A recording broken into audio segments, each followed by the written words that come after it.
Merci. La parole est maintenant à Pierre Gosselin. Monsieur le ministre de l'Éducation nationale, à l'instar du collège Romain-Rolland d'Ivry-sur-Seine, enseignants, parents et élèves de toute la France sont vent debout contre votre politique. Ils se lèvent contre la suppression annoncée de 16 000 postes dans l'éducation nationale. De fait, nous assistons à une véritable saignée, notamment dans les régions les plus en difficulté.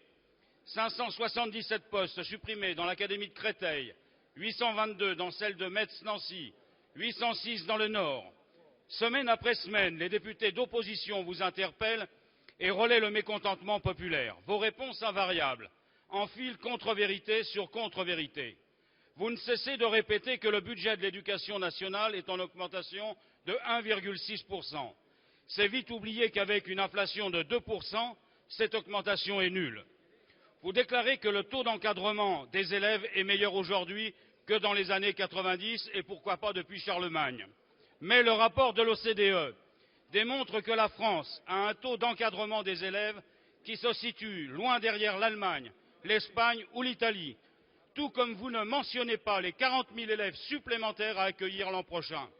Vous vous targuez d'augmenter de 10% les salaires des professeurs en début de carrière, mais vous ne dites rien du gel du point d'indice dans la fonction publique qui affecte le pouvoir d'achat de tous les enseignants, sans parler du sort de dizaines de milliers de précaires.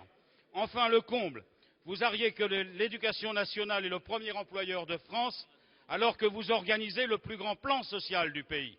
Monsieur le ministre, vos contre-vérités ne passent plus, vous êtes accrédité d'un zéro pointé. Alors quand allez-vous revoir votre copie, sachant, monsieur le ministre, que vous n'aurez pas le droit au redoublement l'an prochain?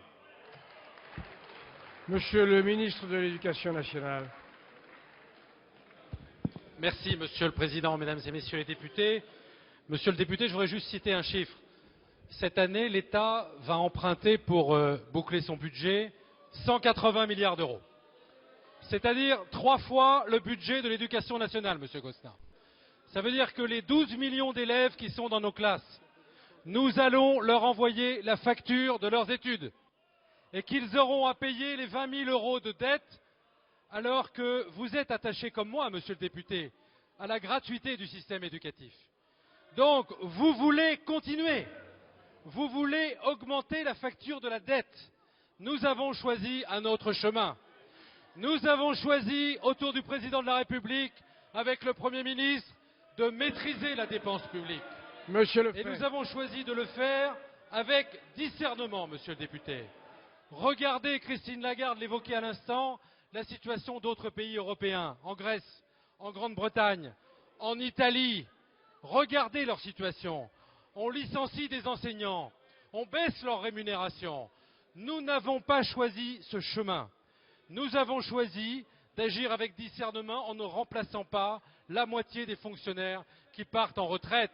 Et je le redis devant vous, il y aura plus de professeurs à la rentrée prochaine qu'il y en avait il y a 15 ou 20 ans dans le système éducatif. Alors, monsieur le député, à votre diktat des moyens, nous répondons par l'innovation pédagogique.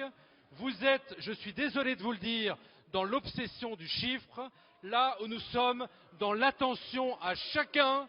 Eh bien, monsieur le député, la majorité a fait son choix pour l'avenir de l'école.